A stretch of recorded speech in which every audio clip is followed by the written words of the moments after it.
Aman-aman. Oke,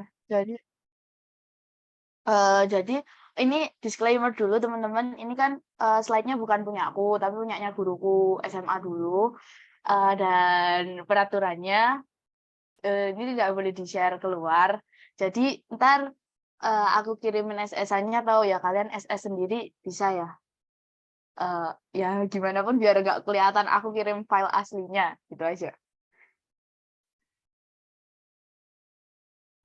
Jadi yang pertama itu untuk identifikasi bumi, itu kita kan pakai gelombang gempa. Atau, oh jangan gitu wes, entar kalau misalnya aku jelasin semuanya, entar kebanyakan kalian mau tanya bagian yang mana aja, gitu aja. Entar tak bantu jelaskan.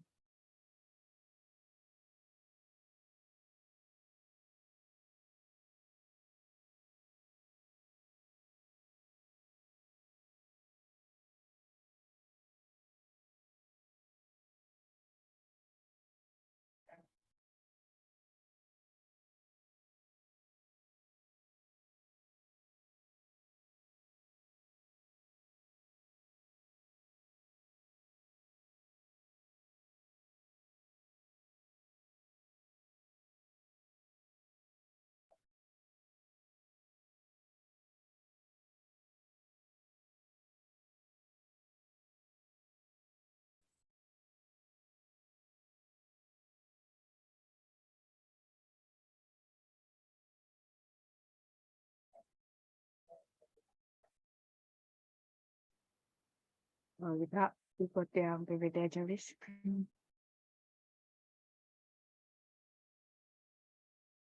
Jadi kayak yang pertama itu kan untuk materi geologi itu yang pasti itu pengertian tentang geologi ya. Jadi secara umum tuh geologi itu ilmu yang mempelajari planet bumi, terbagi menjadi 4 bagian, yaitu, prosesnya, ya itu tuh prosesnya, ini bukan. Nah,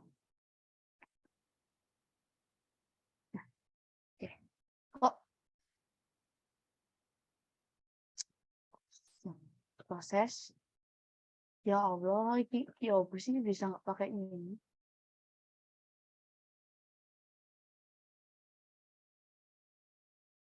Nah, iya, proses yang pertama, kemudian tuh hasil atau sumber daya alamnya, material, dan sejarah yang ada di bumi. Yang mulai dari bumi terbentuk kayak yang kemarin sempat disinggung yaitu tentang yang kayak chondrite untuk menghitung umur bumi. Nah, itu.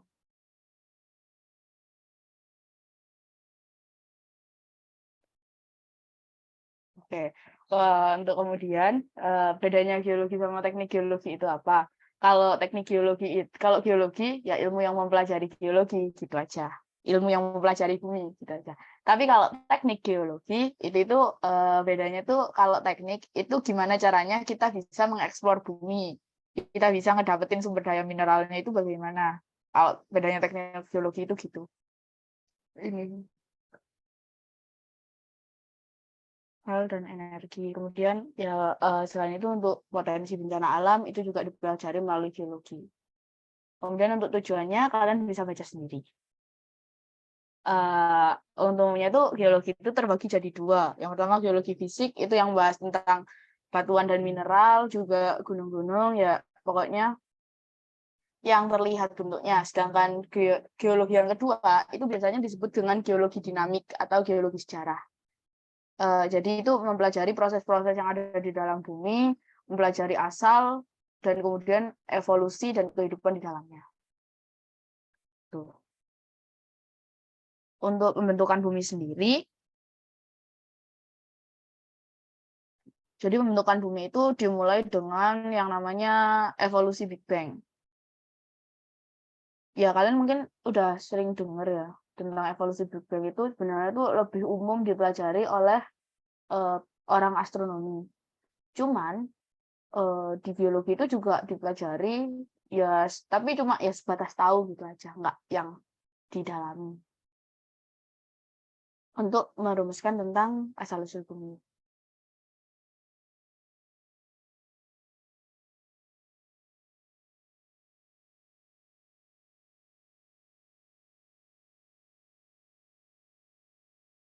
ya untuk itu ya Big Bang gitu sih. Untuk terkait dengan dua bola besar yang bertabrakan, kemudian hancur menjadi kabut.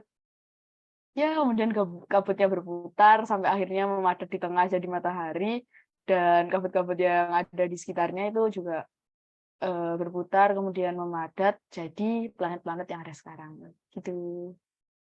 Nah, ini planetesimal awal-awalnya kayak gas-gas itu, terus akhirnya jadi benda padat kayak bumi.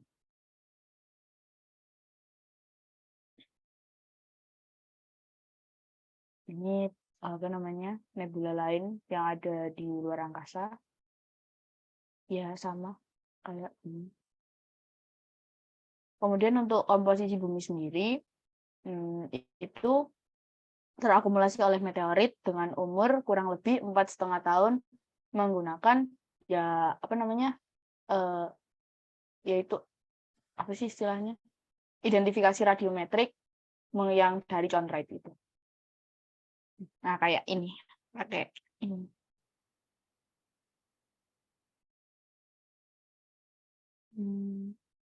Nah dari dulu tuh bumi itu suhunya tuh tinggi, tapi kemudian mengalami diferensiasi sampai akhirnya tuh terbentuk lapisan-lapisan yang kayak gini. Karena awalnya tuh jadi satu, terus akhirnya tuh terpisah-pisah, ada yang jadi inti, ada yang jadi kerak, ada yang jadi mantel. Itu tuh juga tergantung dari material penyusunnya. Yang berat itu akan cenderung ke tengah, yang berat itu kan kayak besi dan nikel itu dia kebentuk di inti, jadinya berat, dan sampai sekarang bahkan belum belum bisa solid, masih rigid. Nah, ini untuk diferensiasi pada planet yang kayak itu, yang material yang lebih berat itu akan turun ke tengah atau berkumpul di tengah membentuk inti. Ini sayatan tipis yang kayak di Minot. Nah, udah ini fotonya Bu Gayatri, nggak usah ya, nggak usah kita revisi. Maksudnya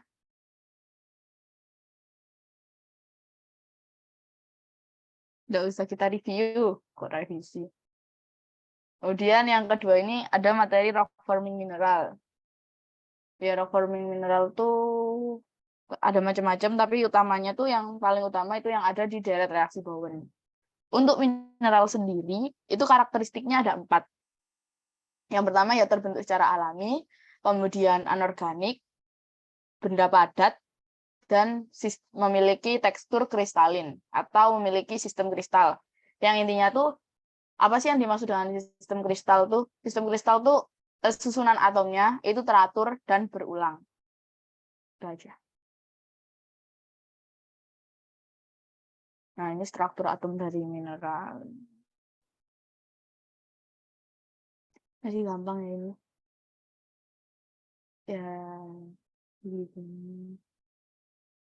Kemudian yang isotop, itu isotopnya ini pada umumnya tuh yang kayak rubidium, uranium, potasium, uranium sama karbon. Ini tuh isotop tuh terbentuk karena jumlah proton dan nukleus tidak sama, dan biasanya digunakan untuk unsur radioaktif, untuk apa namanya itu, dating, radio dating, untuk menentukan umur sebuah batuan. Reaksi kimia mineral, ya kalian paham ya. Saya soalnya nggak terlalu bisa kimia. Nah, kemudian koordinasi ion.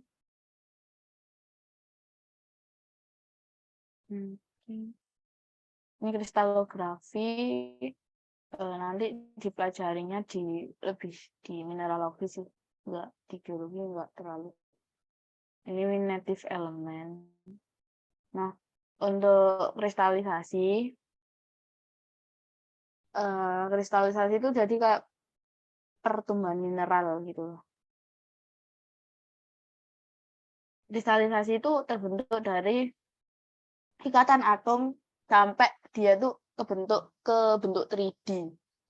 Sampai bisa diraba dan kebentuk muka kristalnya.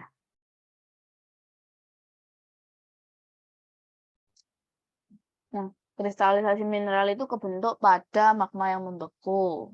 Ya, kalau misalnya masih cair ya jelas ya nggak kebentuk, cuma panas doang. Terus ini mineral. Nah, ini mineral penyusun batuan itu kan ada yang dapat diamati, ada yang tidak dapat diamati. Nah, yang dapat diamati itu yang disebut dengan vanerik.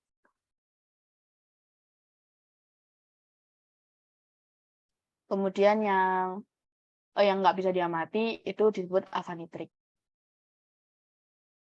Nah, ini mineral pembentuk batuan. Paling umum ditemukan untuk mineral pembentuk batuan itu sendiri itu mineral silika. Karena apa? Hampir semua batuan yang ada di bumi itu memiliki unsur silika. Tapi kalau di sini kan ditulisnya tuh oksigen ya yang paling banyak. Tapi emang oksigen tuh banyak.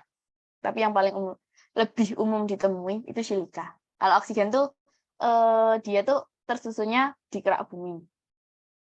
Jarang. Maksudnya enggak yang muncul di batuan semua itu.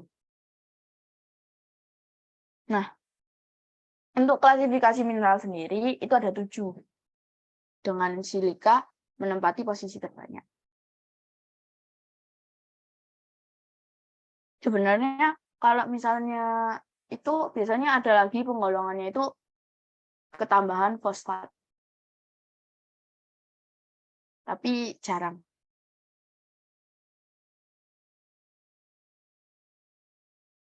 Untuk mineral silika sendiri kayak gini. Ini yang ada di daerah reaksi Bowen kembangnya. Nah, ini mineral non silikat.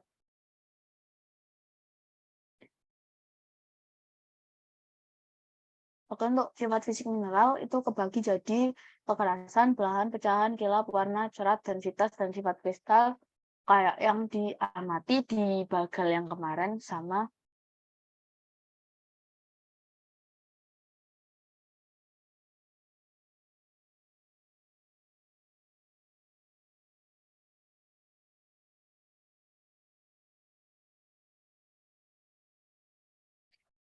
sama yang diamati di geodas waktu pertemuan kedua.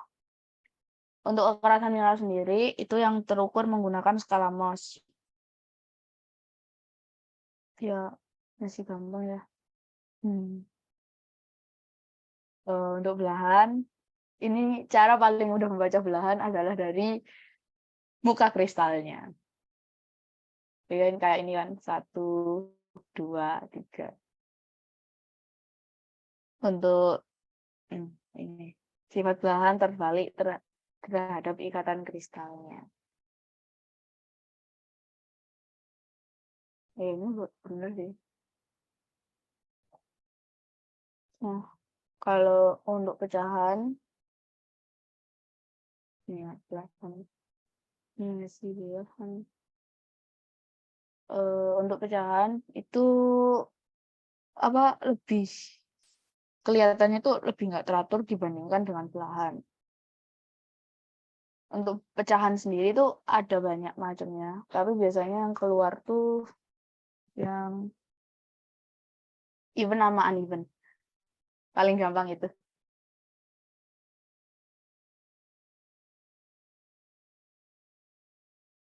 Untuk kilap mineral sendiri, pokoknya tuh kelihatannya tuh eh, kelihatan kayak apa gitu aja.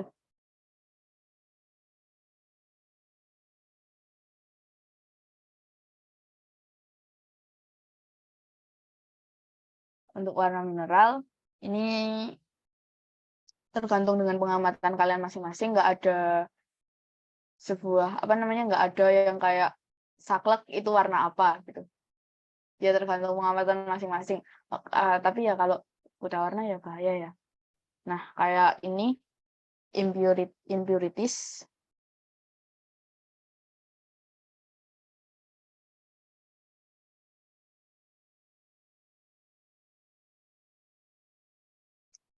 Untuk cerat mineral, itu tuh warna dari suatu mineral dalam bentuk bubuk yang hasil dari penggoresan dari porselen.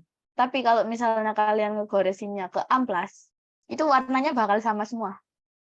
Rata-rata ya ada beberapa yang menghasilkan warna yang berbeda.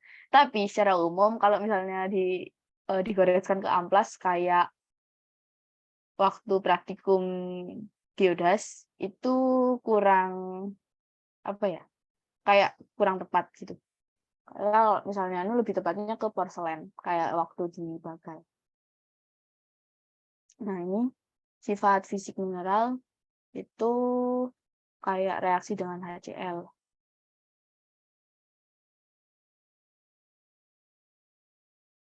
Nah, untuk yang lain itu bentuk-bentuknya, bentuk ciri khas masing-masing.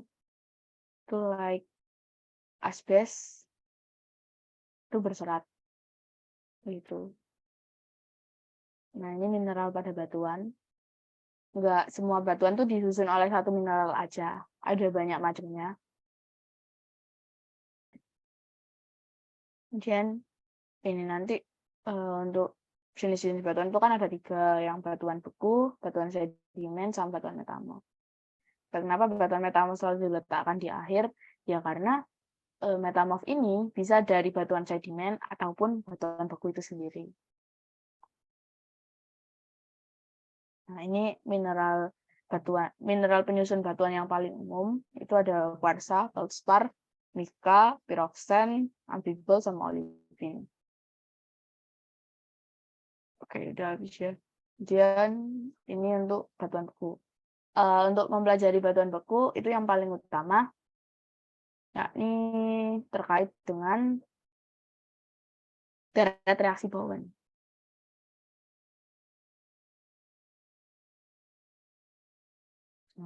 Ini deret reaksi Bowen itu nanti untuk kan pembekuan magma itu bisa di di dua tempat, yakni di bawah permukaan sama di permukaan. Itu nanti akibatnya akan berdampak pada tekstur batuan yang terbentuk. Tekstur kristalisasinya itu bakal beda. Kalau yang ada di bawah permukaan, dia akan cenderung kristalnya itu lebih besar karena pembekuannya itu perlahan. Sedangkan kalau yang di permukaan, untuk kristalisasinya cenderung tidak terlalu terlihat karena pembekuannya itu secara cepat.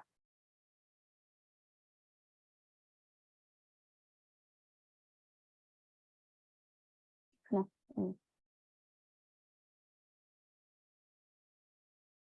untuk cara jelasnya tuh gini.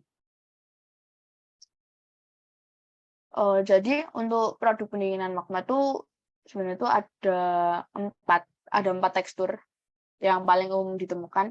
Itu ada tekstur gelasan, tekstur vesikular, tekstur vanerik, sama tekstur avanitrik.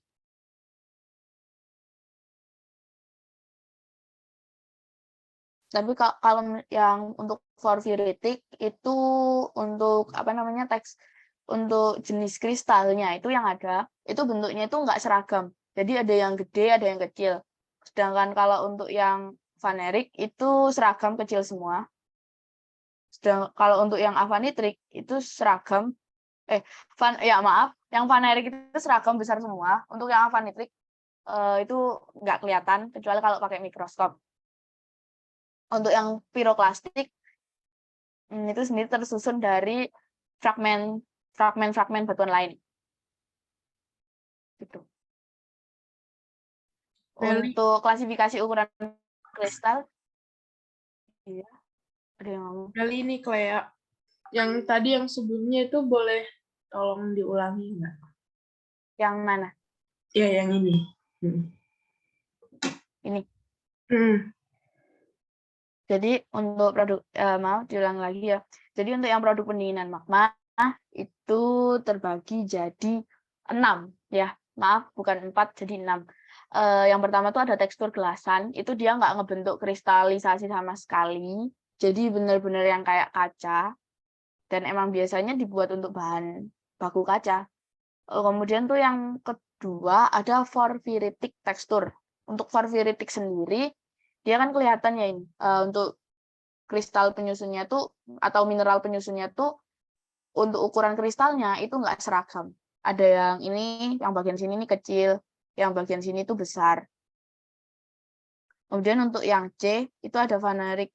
Vanerik tuh dia kelihatan mata. Diamati dengan mata telanjang, itu ukuran kristalnya itu kelihatan. Kayak misalnya yang hitam. Udah kelihatan kan ini untuk granit. Kemudian yang keempat, itu ada vesikular tekstur. Tekstur vesikular itu dia tuh berlubang-lubang karena dia tuh membekunya banyak gasnya. Magma pembentuk batuan ini itu penyusun gasnya tuh tinggi. Gas penyusunnya itu tinggi. Jadi ketika membeku banyak lubang-lubang udaranya. Kemudian untuk yang piroklastik atau fragmental ini, ya sesuai dengan namanya, dia terdiri dari fragmen-fragmen batuan. Kemudian untuk yang terakhir, yang avanitrik ini dia diamati dengan mata telanjang, itu kristalnya nggak kelihatan. Mineralnya itu nggak kelihatan. Jadi halus banget. Ya sesuai dengan namanya, A itu kan tidak. Vanitrik itu kelihatan. Untuk klasifikasi ukuran kristal di batuan beku itu lebih gampang daripada batuan sedimen yang ada aturan ukurannya. Kalau untuk batuan beku sendiri itu cuma cukup bagus, kasar, dan sedang. Ya kalau kasar itu bisa dilihat dengan mata telanjang. Kalau halus tuh mineralnya nggak bisa dilihat. Kalau medium ya yang campur-campur kayak yang porfiro tadi. Tuh.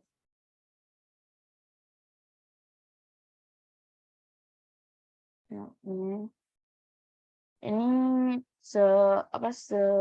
sehubungan dengan yang hulu hialin sama hulu kristalin. Nah, itu. Kalau misalnya kristal dia full isinya tuh dengan kristal, dia disebut hulu kristalin. Kalau kristal dan didominasi oleh gelas itu hipokristalin. Kok didominasi sih? Maksudnya itu yang gelasnya lebih dikit, dia itu hipokristalin. Kalau ini lebih dominan gelasan, kristalnya sedikit, dia disebut dengan hipohialin. Kalau semuanya gelas, dia disebut dengan holohialin. Nah, ini untuk klasifikasi warna. Kalau di batuan beku itu, semakin warnanya terang, dia tuh semakin asam. Karena kuarsa sama plagioclasfeldsparnya itu tinggi. Kan sebutannya itu feldspar sama silikat. Nah, kalau untuk mafic itu dia gelap. Karena apa ya istilah mafic itu magnesian sama besi, makanya dia sebut mafic mineral. Untuk klasifikasi kimianya itu dibagi jadi 4, yakni ada ultra basa, intermediate sama asam, yaitu pokoknya felsic, intermediate, mafic sama ultra mafic. Nah, ini mineral umum penyusun batuan. Kayak kalau felsic tuh dia di deret bagian bawah, mulai dari plagioclasfeldspar setelah pertemuan yang antara deret kontinu sama deret diskontinu, itu yang diagram ke bawah itu penyusun batuan beku asam. Kalau untuk mafic, dia yang mulai dari olivin sampai mica. Dan juga yang di daerah diskontinu itu juga bisa ya. Cuman lebih umum ditemui di batuan. Ini sih, di batuan asam. Nah, ini untuk klasifikasi batuan beku.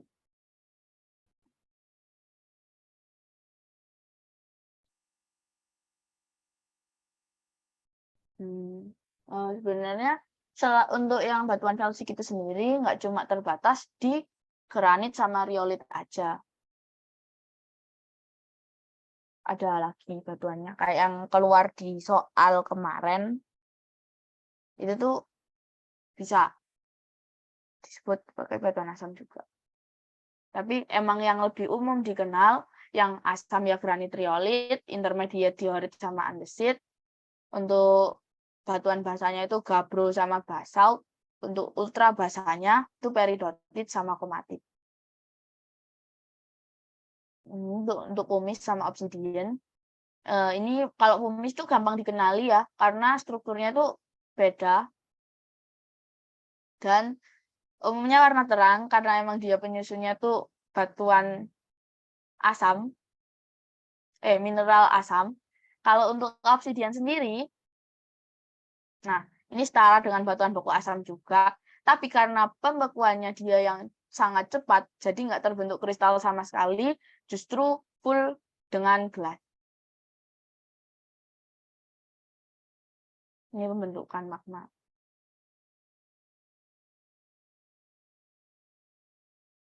Jadi pembentukan magma itu dipengaruhi oleh waktu partial melting-nya.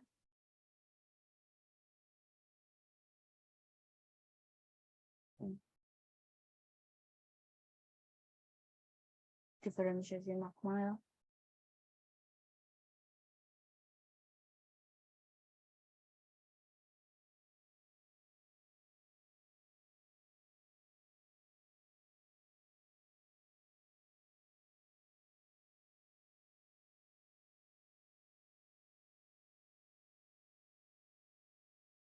Untuk diferensiasi magma itu, jadi itu pemisahan magma gimana biar magma itu membentuk komposisi-komposisi yang berbeda walaupun berasal dari satu magma yang sama. Nah, diferensiasi magma ini ujungnya yakni deret reaksi Bowen lagi. Pokoknya kalau kalian belajar batuan buku, pasti hubungan eratnya sama deret reaksi Bowen.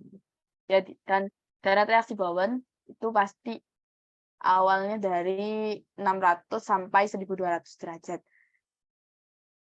Yang paling umum dikenal itu, tapi ada yang bilang juga 600 sampai 1400 dan berapa itu. Ya, tapi yang paling umum itu 600 sampai 1200.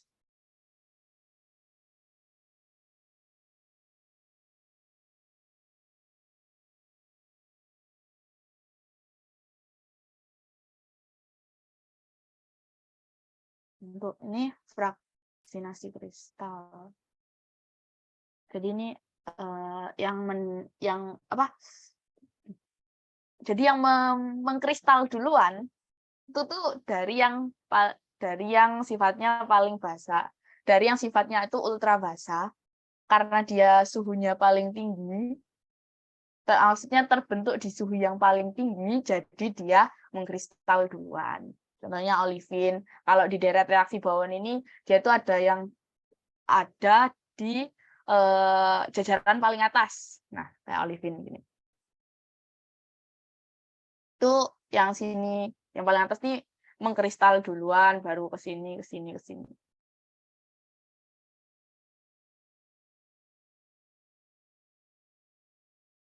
Nah, kali ini pertanyaannya, apakah granit bisa berasal dari magma yang basaltik? Ya, bisa. Karena kan kita nggak ada yang tahu. Untuk pelelehan dari partial melting-nya itu, apakah dia benar-benar dari magma yang asam? Ataukah awalnya dia dari magma yang basah, kemudian terdiferensiasi, akhirnya jadi magma yang asam?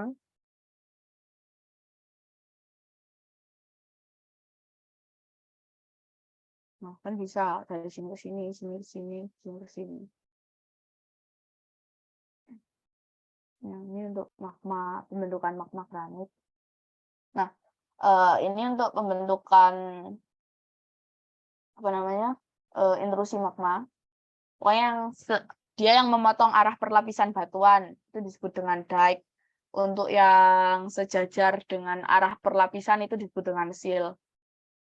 Kalau batolit itu yang paling besar ada di bawah, biasanya itu batolit. Untuk stok dia itu yang terhubung langsung ke leher gunung api.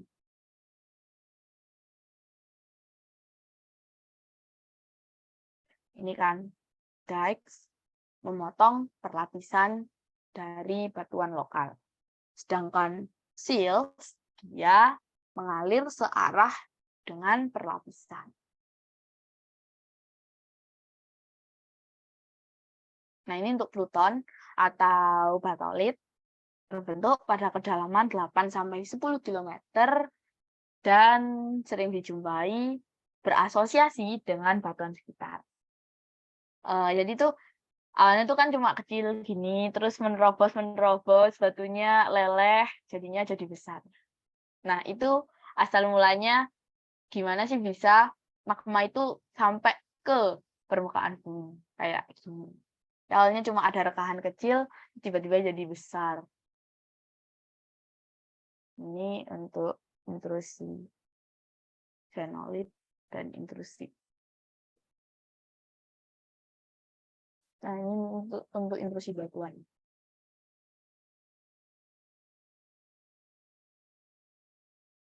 Kecil dan juga.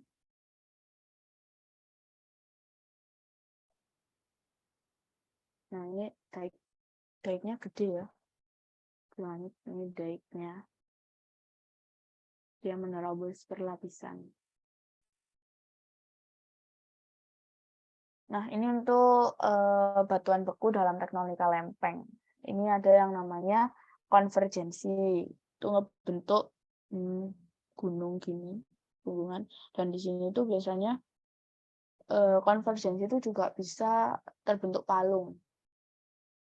Kalau ini tuh apa kayak lantai samudranya tuh bergerak saling menjauh sampai akhirnya tuh terbentuk kayak gunung-gunung di tengah laut.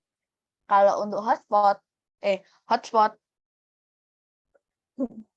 untuk hotspot itu sendiri, jadi tuh sumbernya cuma satu, tapi dia mengikuti arah pergerakan lempeng, jadi gunungnya geser, sedangkan hotspotnya tetap ada, dan nantinya itu membentuk gunung baru lagi. Kayak contohnya yang ada di Hawaii. Nah, ini juga konvergensi yang membentuk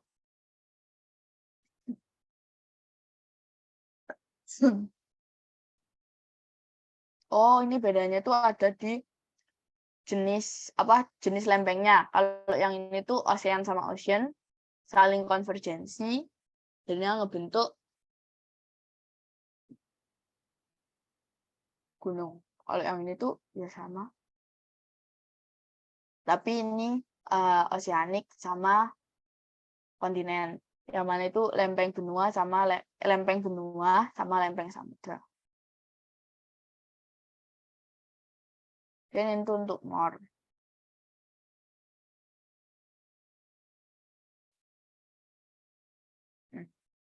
MOR itu yang kayak punggungan yang di tengah samudra. Ya emang di tengah samudra sih, nggak kayak. Jadi ada dikes. Dan ini tuh sifatnya magma yang ada di sini tuh sifatnya basah. Karena magma asam itu cenderung ada di benua. Kalau yang di tengah laut itu umumnya basah, bentuk struktur kolom ya ini, dan pilau lava. Dan ada zona penunjaman yang membentuk partial melting. Kemudian vulkanisme.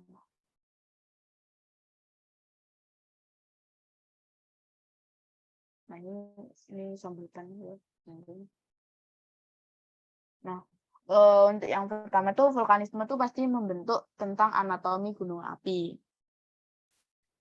Ini kan mantel, kemudian ada rekahan, jadi magmanya yang dari mantel tuh keluar, kemudian itu tuh ada di kerak,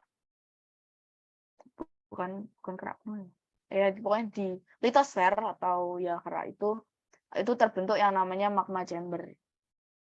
Sampai nantinya dia ini awalnya kan cuma datar, kemudian keluar sampai akhirnya terbentuk perlapisan yang membentuk gunung.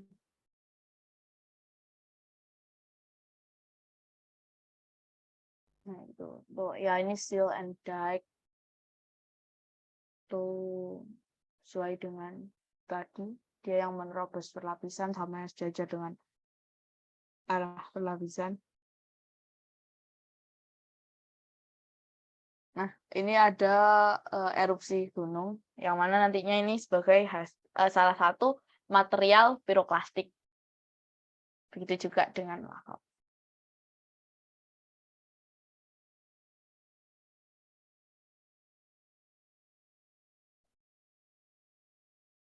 Kemudian gunung api. Ya.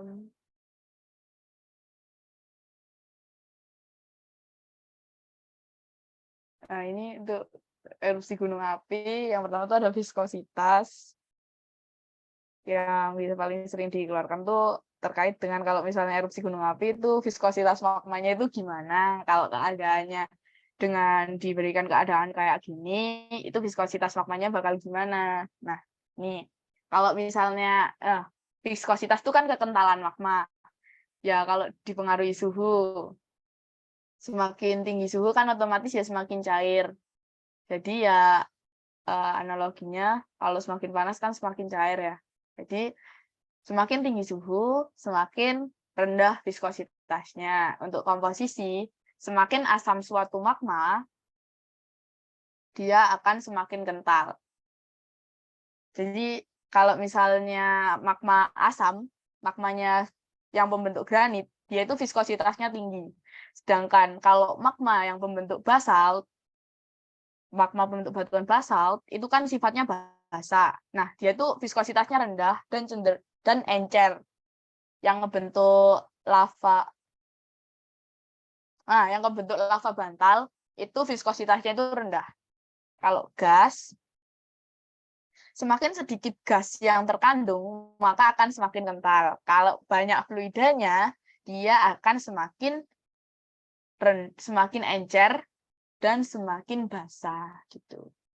Pokoknya yang viskositasnya tinggi itu magma asam, yang viskositasnya rendah itu magma basa. Nah, ini ya.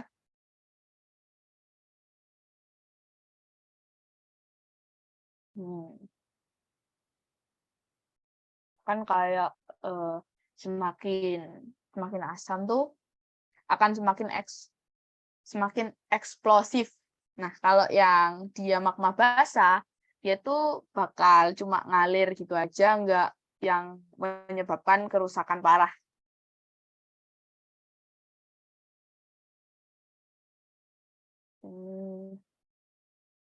Itu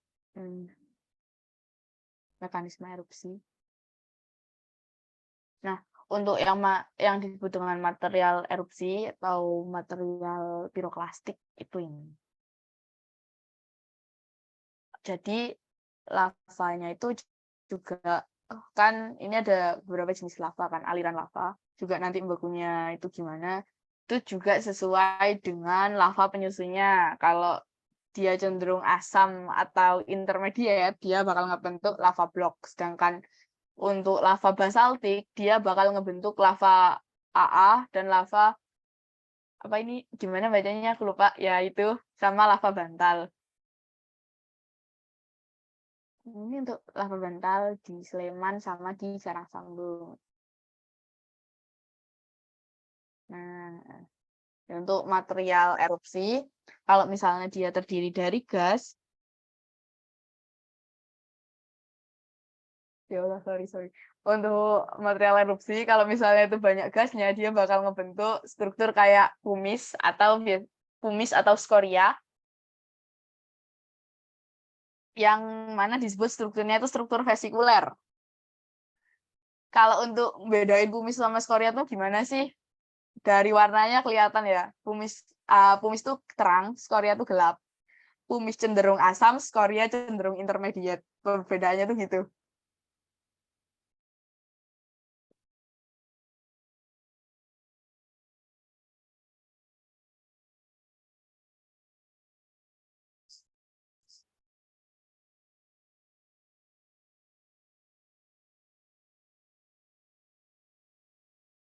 Nah, ini untuk piroklastik terkait dengan ukurannya. Pokoknya material piroklastik itu material yang dikeluarkan ketika erupsi gunung api. Ya, itu untuk bedanya. Terus kemudian dibedakan berdasarkan ukurannya. Kalau es itu kurang dari 2 mm, es ini biasanya berupa debu-debu, terus kemudian ludus gembel, itu penyusunnya dari es. Kalau untuk lapili itu 2-64 blocks and bomb, itu pokoknya material yang besar-besar lebih dari 64 mm.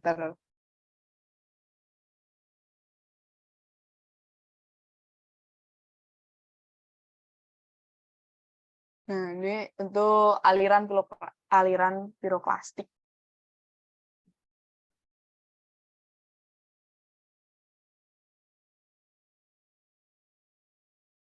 Yang bisa diamatin. Kalau untuk piroklastik flow itu yang berupa gembel tapi lebih banyak batuannya ya. Dengan batuan tuh tapi yang dia ukurannya kecil, like es gitu, dia keluar di piroklastik flow like gembel. Dan lebih banyak daripada gas yang dikeluarkan oleh gunung api.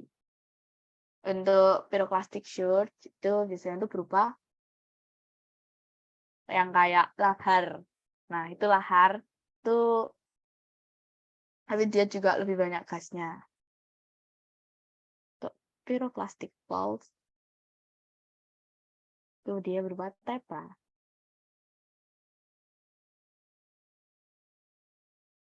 Nah, ini untuk klasifikasi batuan piroklastik. Seperti yang di diagram tadi.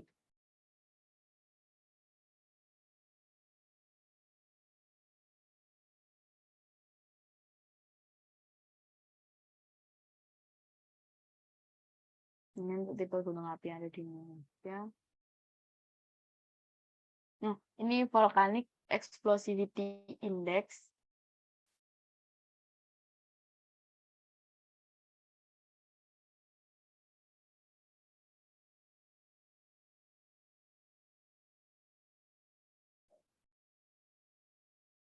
Ini semakin besar berarti dia semakin eksplosif atau berarti magmanya semakin asam dan semakin berbahaya yang pasti.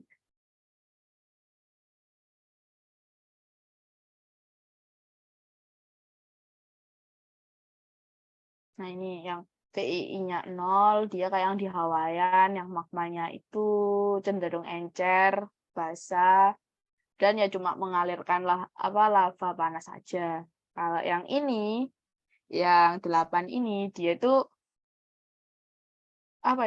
dia itu sangat mengundang bencana. Pokoknya nanti kalau misalnya dia meletus, ya bisa dianggap kiamat gitu. Nah, ini untuk jenis-jenis erupsi, itu ada Hawaiian, Strombolian, Vulkanian, Plinian, Ultra Plinian, sama Pele. Ya, Stromboli.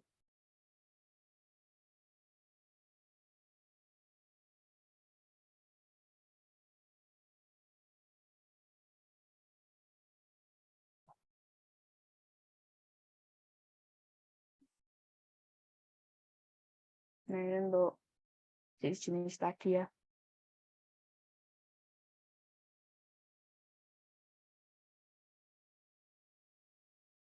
Ini untuk yang hidrovulkanik, erupsi hidrovulkanik. Yang di air. Yang di air atau yang di es itu bisa lah.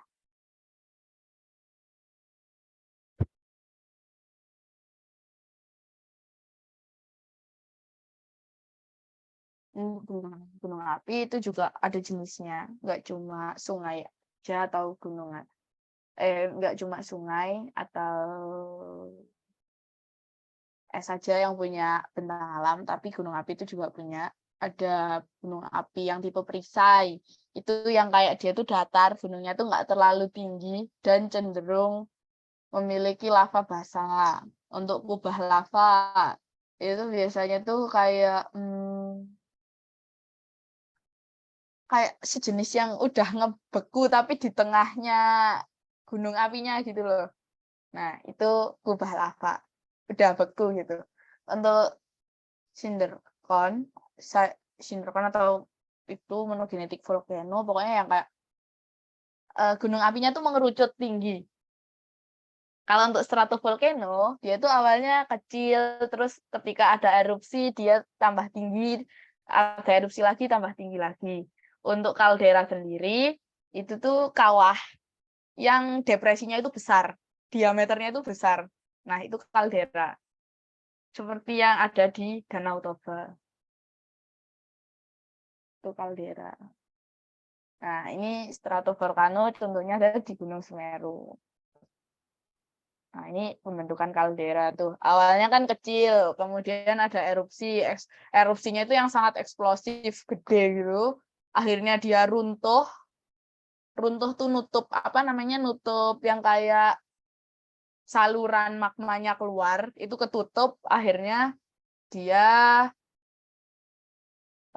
untuk sementara kehilangan aktivitas vulkaniknya dan terbentuklah danau di kaldera itu. Nah, ini kemudian pipa vulkanik hampir kayak biasanya untuk sistem pembentukannya itu serupa dengan stratovolcano. Untuk hubungan antara gunung api dan tektonika lempeng.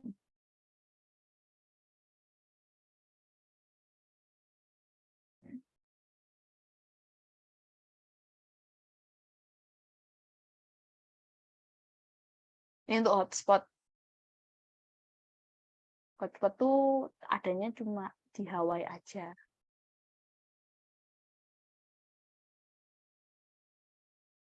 Nah, ini ya yang kayak ada di Hawaii.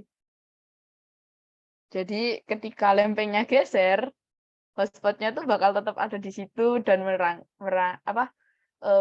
merangsek masuk. Jadi terbentuklah gunungan baru. Nah, gunungnya ini memiliki struktur perisai. Jadi nggak terlalu tinggi, cenderung datar gitu. Untuk sistem hotspot seperti ini. Nah, untuk bencana gunung api. Ya, kayak gini erupsinya.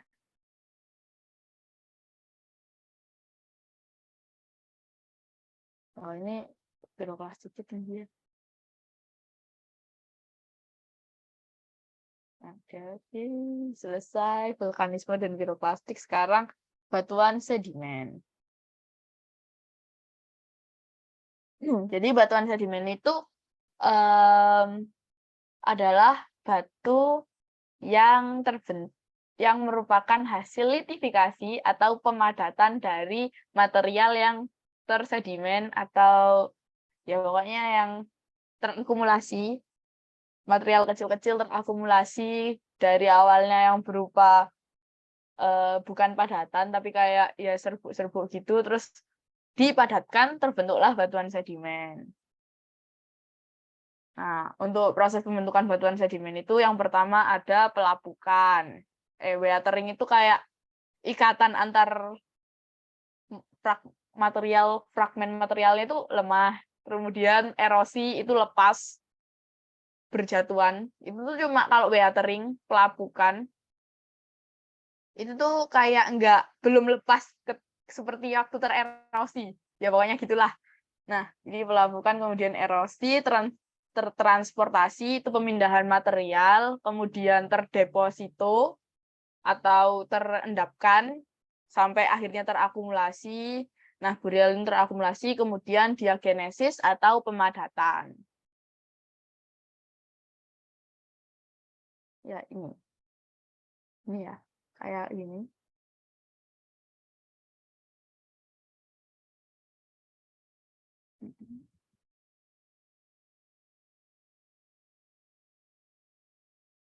Jadi ini yang mempengaruhi pelapukan.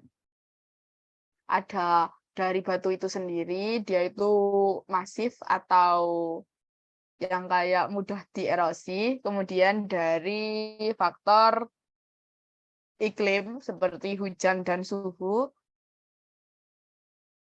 kemudian tekanan, dan kandungan mineralnya. Ya, kandungan mineralnya.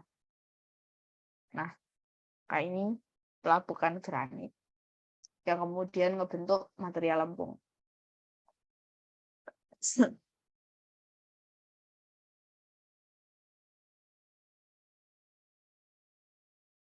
Nah, ini batu dengan ukuran lebih kecil itu akan lebih mudah ngalamin yang namanya pelapukan karena yaitu ikatannya kecil. Beda sama batuan yang lebih masif. Yang ini kan lebih masif. Dan yang ini katanya lebih rendah. Ini proses pelapukan terdapat cepat.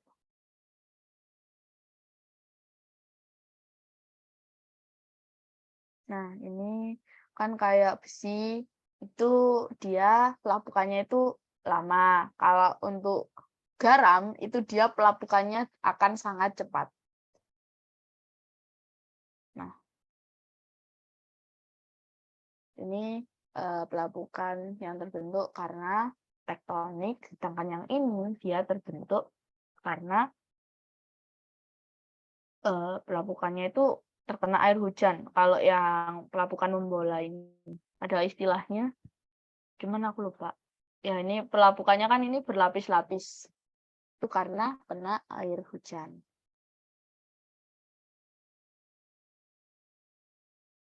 Nah, ya kayak ini.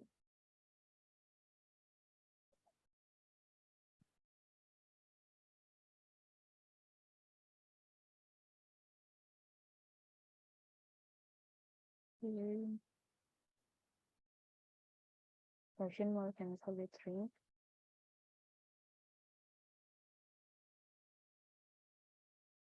Ini untuk secara umum batuan sedimen itu terbagi menjadi sedimen plastik dan sedimen non plastik.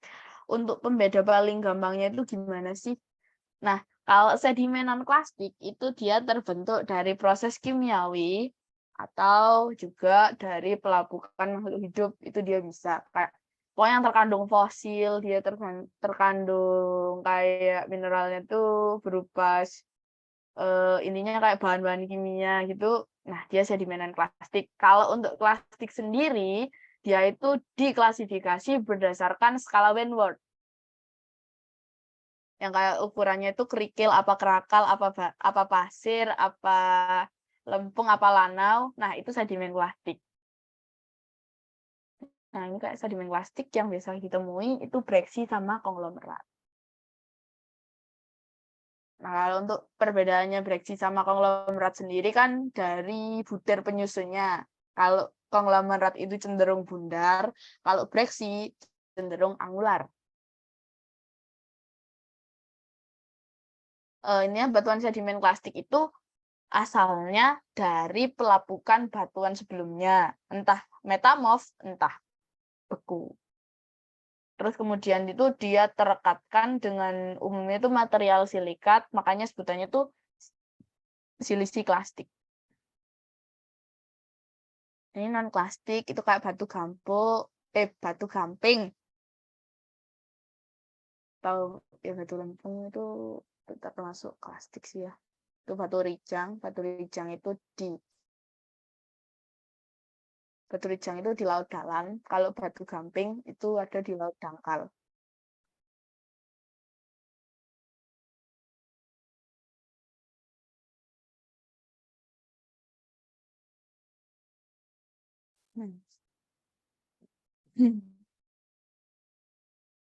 Ini untuk yang mineral sisa pada sedimen yang memberikan informasi berapa intensif proses pelapukan.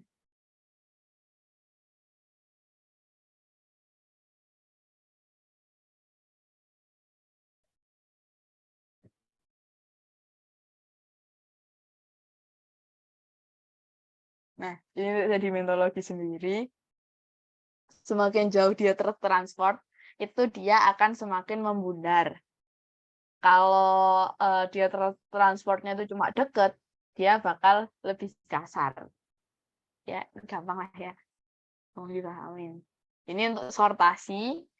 Kalau sortasinya buruk, itu ukuran jenis butirnya lebih beragam. Kalau untuk sortasi baik, itu butirannya itu lebih seragam. Seragam ya. Kalau yang ini beragam, ini seragam. Nah, ini lingkungan pengendapan itu ada macam-macam.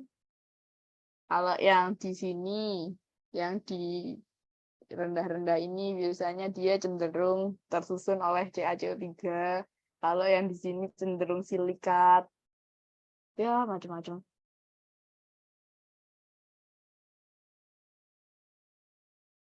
Dan untuk di masing-masing lingkungan pengendapan, transport agennya itu berbeda. Pokoknya tuh yang mempengaruhi pengendapannya itu berbeda-beda juga. Tuh. Nah, ini kayak ini. Ini jenis-jenis sedimennya.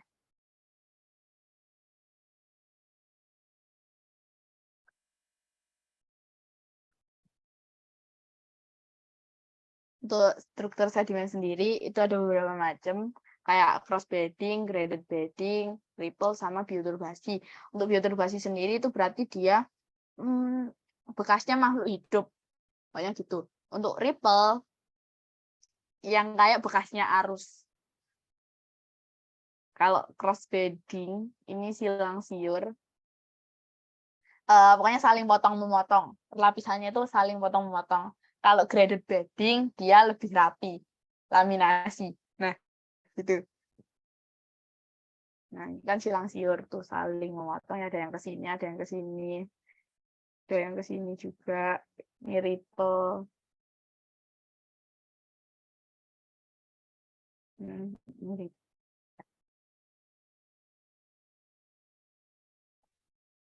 Ini bergradasi. Nah, ini ripple kan kayak bekasnya arus. Bioturbasi, nah ini sisa dari makhluk hidup. Untuk diagenesis sendiri, itu tuh kayak pemadatan batuannya. Pemadatan antara fragmen-fragmen itu dijadikan satu, tersementasi, kemudian memadat gitu.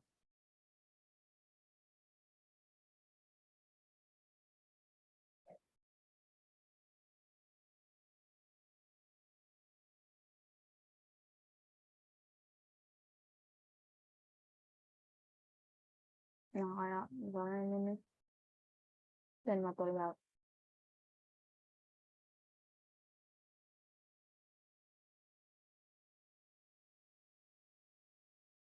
Ini untuk klasifikasi batuan sedimen klastik itu didasarkan pada skala Wentworth. Kalau ya semakin kecil, yang paling kecil itu yang paling halus, itu ada lempung, kemudian yang paling kasar itu ada boulder atau bongkah.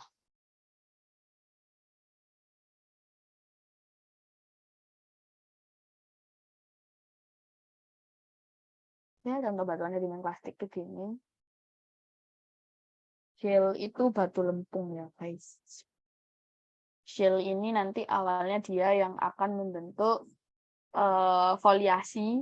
Foliasi perlapisan yang ada di metamorf itu protolitnya ini. Nah, ini ada variasi dari batu pasir. Bermacam-macam sesuai dengan daerah pengendapannya. Kalau yang ada di delta itu kaya dengan fragmen batuan. Kalau untuk yang di alluvial vein atau kipasnya sungai, itu juga jenis delta sih sebenarnya. Itu kaya akan feldspar.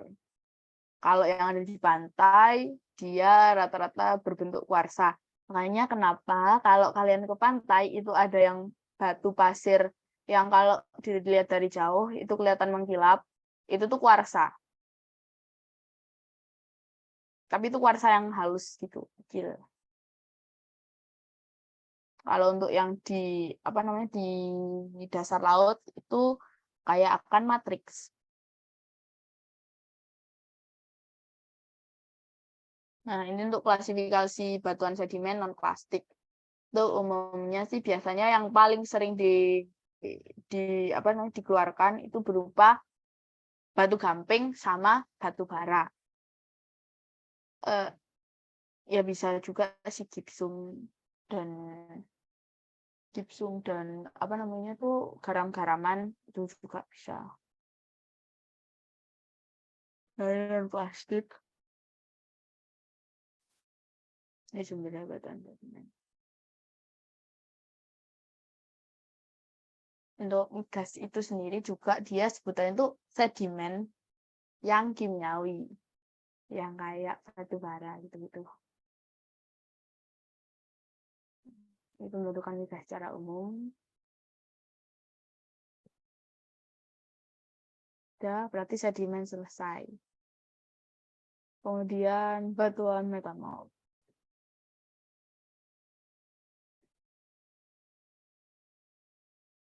Dan kalau untuk metamorf di geologi kan nggak seperti ini ya. Dan ini pasti kalian semua masih pada ingat karena baru kemarin. Jadi baru minggu kemarin, jadi masih gampang untuk diingat. Untuk metamorfisme itu perubahan mineralogi, restur ya kayak gitu. Dan batuan asalnya itu disebut dengan protolit saja. Untuk batuan metamorf itu rata-rata di zona subduksi atau ya pokoknya di zona yang dekat dengan magma. Untuk metamorfisme sendiri itu biasanya secara umum dia terbagi menjadi 3 kalau nggak salah. Itu ada yang karena tekanan, karena suhu, karena keduanya. Oh ya, kalau di sini tuh ada yang karena fluida juga.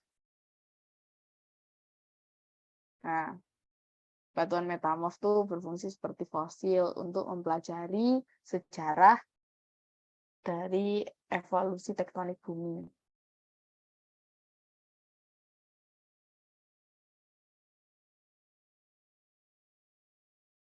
Nah, ini kan kayak karena suhu, karena tekanan, sama karena fluida.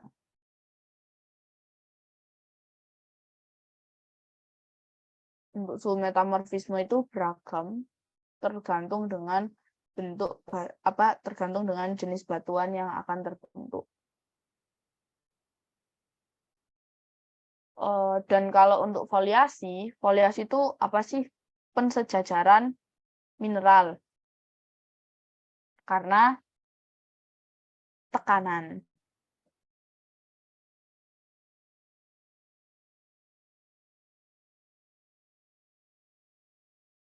Ini foliasi. Jadi dia sejajar.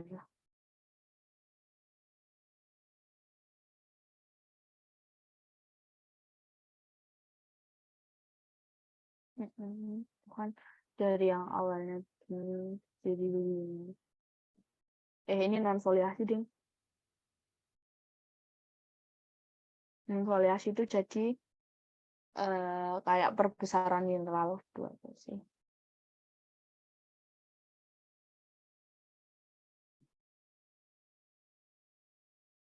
Untuk struktur foliasi pada batuan metamorf itu yang paling umum ditemui itu dari slate, fillit, sekis, gneis, kemudian yang terakhir itu migmatit. Terus bedanya itu apa perbedaannya? Kalau slate itu perlapisannya itu masih belum terlihat, untuk fillit dia udah mulai terlihat tapi masih dikit. Nah, kemudian untuk gneis dia yang paling kelihatan. Gitu aja sih. Jadi perbedaannya itu terletak pada perlapisannya. Pensejajaran mineralnya juga kalau dilihat dari mikroskop kayak sayatannya itu dia bakal sejajar. Slate ini protolitnya itu berasal dari batu lempung atau disebut dengan shell. Nih. Ya bisa matrok juga bisa dari lumpur karena lumpur juga penyusunnya tuh lempung sama lanau.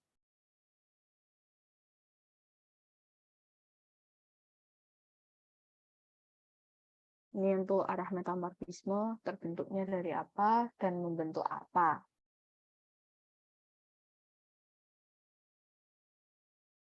Ini fasisnya, fase metamorfismenya, kemudian ini produknya.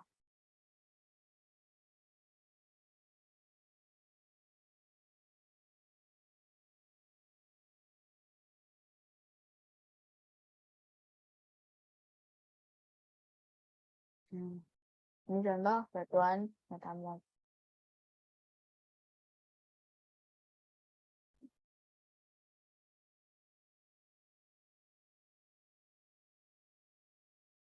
Batu metamorf ini dia tuh lebih cantik dibandingkan dengan batuan beku dan juga harganya lebih mahal. Tapi dia juga sangat sulit untuk ditemukan. Kayak kianit itu kalau nggak salah tuh dia jarang banget ditemuin karena ada di kedalaman berapa gitu dan suhunya tinggi. Nah, ini untuk jenis-jenis metamorfisme pada berbagai macam lokasi.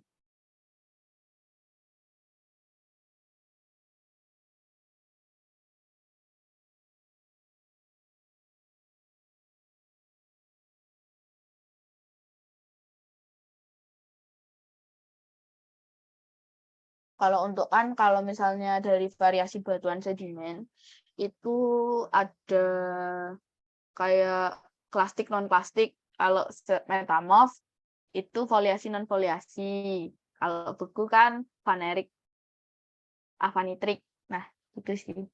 Jadi semua punya penggolongannya masing-masing. Untuk foliasi itu berasal dari satu batu yang sama, kemudian ngebentuk batu ini, batu itu, batu itu, batu itu. Kalau non foliasi, dia nggak terbentuk adanya pensejajaran mineral. Kalau foliasi itu ada kayak batuannya itu bakal terlihat lebih rapi gitu. Ini struktur foliasi.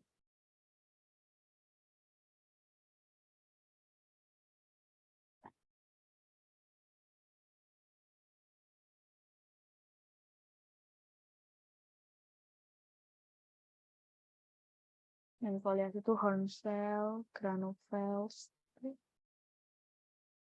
Nah, foliasi yang utama tuh ya slate village segisgenis.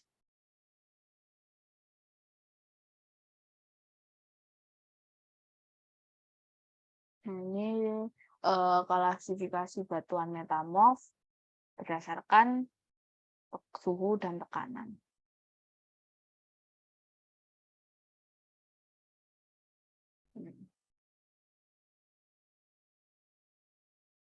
Ini tuh fase metamorfisme berhubungan dengan lingkungan tektonik. Ini ada kianit, silimanit, sama andesit.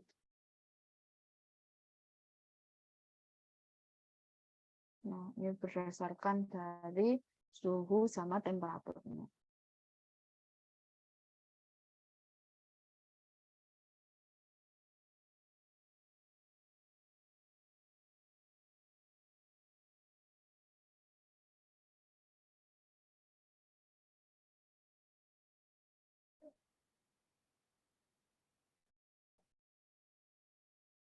Ini untuk proses metamorfisme. Dan proses metamorfisme ini ada dua jenis, ada yang retro sama pro.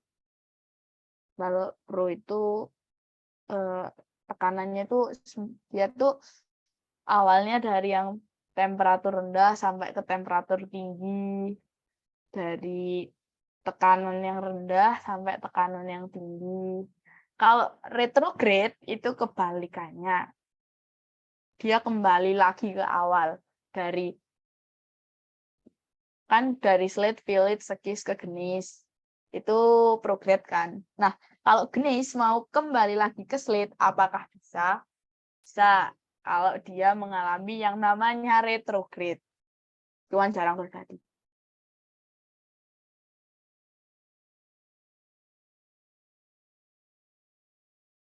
Ini masih terusan yang tadi. Nah, ini foliasi sama non-foliasi.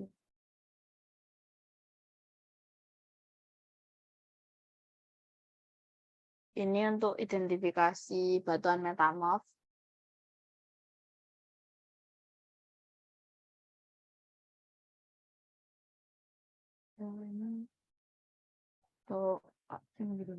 Nah, ini yang pakai lapisan bumi. Nah, lapisan bumi pakai materinya aja lebih gampang dipahami. Jadi untuk identifikasi lapisan bumi itu kan pakai gelombang gempa. Gelombang gempa itu terbagi jadi dua, primer sama sekunder. Bedanya apa?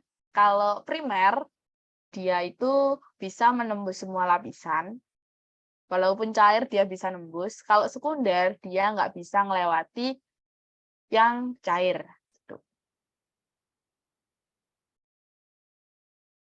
Nah, untuk jenis gelombang gempa, itu ya sama, masih ada dua, itu yang gelombang P sama gelombang S. Dia cenderung nggak merusak. Yang merusak itu gelombang permukaan, itu yang love sama sebentar. Kan ada dua, gelombang gempa ini ada dua, ada body wave sama surface wave.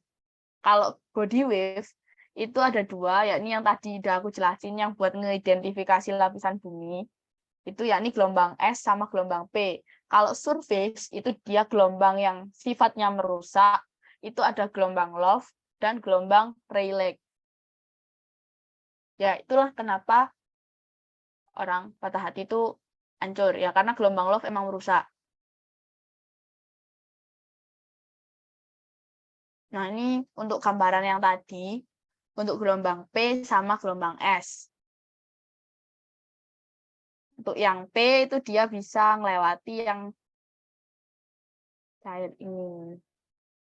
Sedangkan yang S, dia nggak bisa melewati dan malah lewat pinggirnya. Udah itu aja. Kemudian nanti ada interior bumi, perlapisan bumi. Itu dia tuh kan secara umum bumi itu dibagi jadi kerak, mantel, sama inti. Tapi ketika diperdalam lagi, bumi itu nggak terbagi cuma itu aja.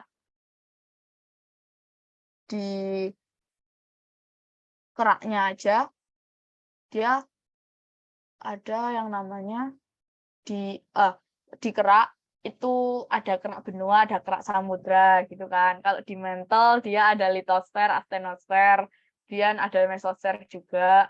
Kemudian ada inti luar, inti dalam. Nah, dan di antara lapisan-lapisan itu ada yang namanya diskontinuitas. Sempat disinggung waktu itu sama Bu Gayatri, seperti yang namanya itu Mohorovic, kemudian Repetti, Gutenberg, Lehmann, Richard, itu namanya diskontinuitas. Kayak apa ya, batas-batas perlapisan gitu loh. Cara sederhananya gitu.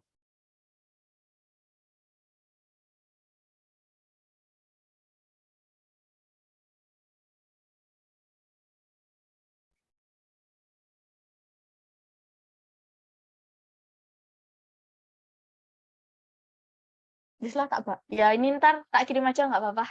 Kan guruku nggak tahu. Nggak apa-apa. Ya, untuk geodinamisitas itu akibat dari pergerakan lempeng. Jadi kan kalau pergerakan lempeng ini sama ini kan tandanya saling menjauh. Itu berakibat pada geodinamisitas. Kalau lempeng ini sama ini kan saling mendekat. Itu namanya tuh ntar jadi subduksi. Tuh itu sih. Ini jadi kalau ini kan gerak konvergensi, kalau yang saling menjauh itu divergensi. Ya gampang dipahami kan Mas Ian? Kalau sulit dipahami langsung diinterupsi aja.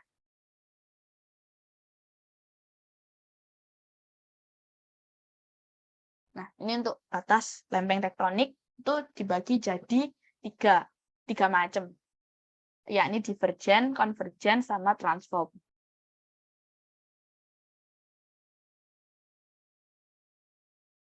Kalau divergen itu yang saling menjauh, konvergen saling mendekat, transform itu kayak sesar. Ya, gerak transform itu kayak sesar gitu, naik turun. Itu pokoknya. Untuk akibatnya sendiri ini juga macam-macam. Kalau divergen itu dia ngebentuk Mohr, untuk konvergen dia ngebentuk palung. Kalau untuk transform biasanya itu berupa gempa. Nah, ini udah dibahas tadi. Jadi untuk kuliah ke-6 kemarin itu sebenarnya cuma bisa dijelaskan hanya dengan 3 slide. Ya, di sini panjang tapi ya. Nah, ini untuk penyusun kerak juga dijelaskan. Itu ya tersusun dari besi dan silikat sama oksigen yang paling dominan.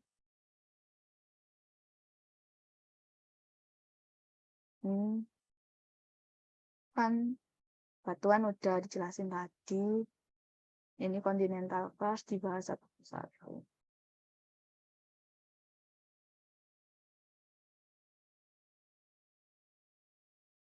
Nah, udah sih. Itu aja. Mungkin kalau teman-teman ada yang mau ditanyakan, silakan. Tapi bentar ya, aku mau ke belakang dulu.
Halo. Oh, oke.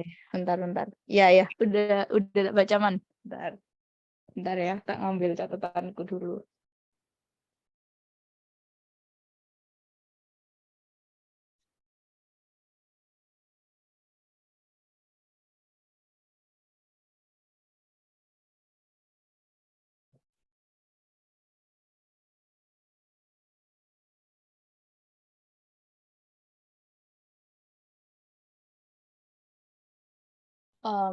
Jadi tuh kan metamorfisme tuh kan dipengaruhi oleh suhu, tekanan, sama fluida. Kalau metamorfisme kontak, itu dia dipengaruhi sama yang namanya suhu. Kalau regional, dia dipengaruhi oleh suhu sama tekanan. Oke.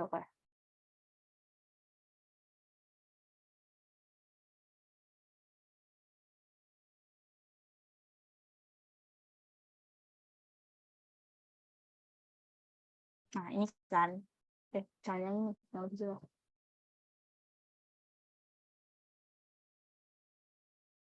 Nah, ini. Nah, kan kalau regional tuh di sini ya, dia di zona subduksi atau zona konvergensi. Ada penunjaman lempeng di sana. Jadinya selain karena ada tekanan, di situ kan juga ini muncul kayak jenis magma gitu kan. Jadi dia tuh kena tekanan, dia juga kena suhu yang tinggi. Jadi regional itu dia karena keduanya, karena suhu dan juga karena tekanan. Tuh.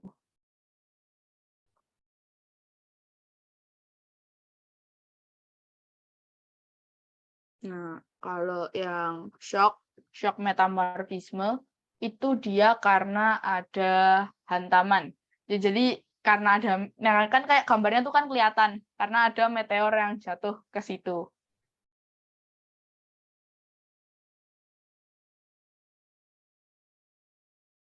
Nah, kalau untuk kontak dia karena adanya intrusi magma. Jadi dia terkena suhu yang tinggi. Itu. Kalau yang ini kan high pressure metamorfisme, ya dari namanya aja kelihatan dia terbentuk di zona kolisi, zona gini, kan kalau misalnya antara oseanik sama gimana ya jelasinnya? Oh, kalau kalian ada lempeng samudra sama lempeng benua, itu dia bakal nyebabin yang namanya itu intrusi magma. Nah, dia tuh bisa ngakibatin antara kontak ataupun regional, dominan yang mana nantinya. Kalau misalnya dua-duanya ya dia nyebabin regional, kalau salah satunya misalnya suhu aja, ya dia nyebabin kontak itu. Sebenarnya itu ada istilahnya kalau untuk yang terkena metamorfisme karena apa namanya? Karena suhu, karena tekanan itu ada istilahnya juga, metamorfisme dinamo. Biasanya gitu sebutannya. Tapi ya pokoknya dinamo tuh yang karena tekanan itu aja.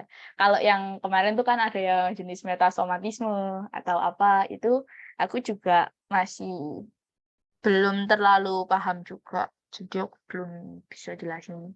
Ya, udah menjawab Salman.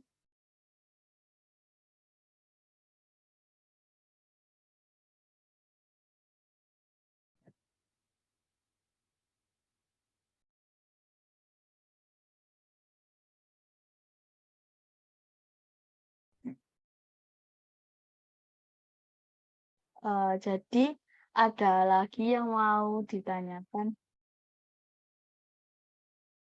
Halo, halo, Mel. Ya. Aku izin tanya ya. Uh, Kan yang setahu aku itu kalau batuan beku sama piroklastik itu kan terbentuknya dari material gunung berapi. Nah, itu yang membedakan tuh apa ya? Soalnya aku kurang tahu. Makasih.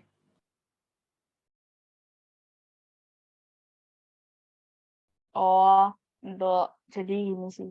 Kak dulu ya, gampangnya tuh vulkanisme dan ini ya, piroklastik. Dari apa ya? Kalau cara gampangnya tuh biasanya aku bedanya dari ini sih. Kalau untuk piroklastik itu lebih halus biasanya dibandingkan dengan batuan beku biasa. Kalau piroklastik tuh kan ukurannya macam-macam ya. Kayak ada es, ada lapilli, ada tuff, ada bomb and blocks. Gitu kan ukurannya beda-beda. Dia jadi kayak sedimen. Tapi dia di batuan tapi dia hasil dari erupsi Gunung Merapi. Nah, kalau batuan beku kan dia emang dari lava yang langsung terbekukan gitu loh. Perbedaannya itu di apa ya? Di skala ukurannya aja sih sebenarnya. Kelihatannya tuh gitu. Dan kan kalau si batuan beku itu dia tuh full dari magma. Dan kalau batuan beku itu kan belum tentu dia terbekukan di luar. Dia bisa aja masih di dalam. Gitu loh. Kayak kan ada batuan ekstrusif, ada batuan intrusif. Nah, itu kan kalau bisa jadi dia itu masih terbekukan di dalam bumi. Itu kan dia juga disebutnya batuan beku. Sedangkan kalau material piroklastik itu dia udah pasti keluar dari gunung api. Gitu sih. Pokoknya tuh piroklastik itu sudah pasti hasil dari erupsi gunung api. Gitu. Gimana? Masih bingung? Udah paham, Mel. Makasih, Mel. Oke. Tolong diulang, Mel. Yang gimana? Yang tadi loh.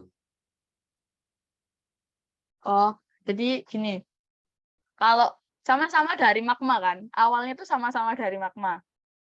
Tapi kalau batuan beku piroklastik itu dia sudah pasti hasil erupsi, sedangkan batuan beku dia bisa saja bukan hasil erupsi.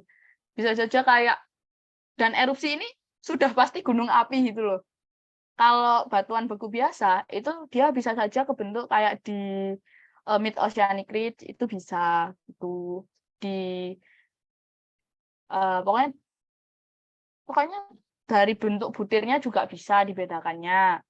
Kalau untuk material piroklastik itu kan ada penggolongan ukurannya kayak batuan sedimen. Sedangkan batuan beku itu nggak ada. Batuan beku itu cuma terbaginya itu menjadi kasar, halus, dan sedang. Kalau batuan piroklastik dia terbagi jadi beberapa ukuran kayak es, tuff, lapilli, bomb, and block. Tuh. Bedanya tuh pokoknya piroklastik sudah pasti hasil erupsi gunung api. Itu sih.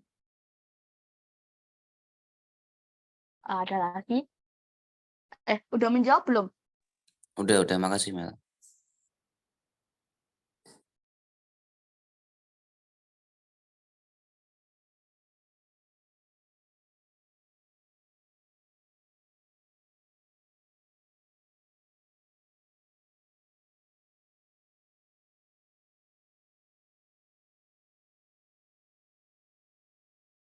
Jadi apakah ada lagi teman-teman?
Oke teman-teman, kayaknya karena ini udah cukup, udah nggak ada pertanyaan lagi, jadi open class hari ini bisa diakhiri ya. Nanti untuk ininya bisa tak share untuk PPT yang tadi, yang punya aku sendiri, itu rangkuman dari geologi kita sebelum UTS ini. Itu udah semuanya. Tadi udah tak baca, insya Allah udah semuanya. Nanti habis ini tak share. Dan aku bilang terima kasih kalian udah mau mendengarkan aku yang belibet ini. Dan aku mohon maaf ya teman-teman kalau misalnya tadi banyak yang nggak jelas. Jadi terima kasih dan mohon maaf. Dan semoga kalian semua lancar UTS-nya. Terima kasih Meli. Amin, makasih Mel.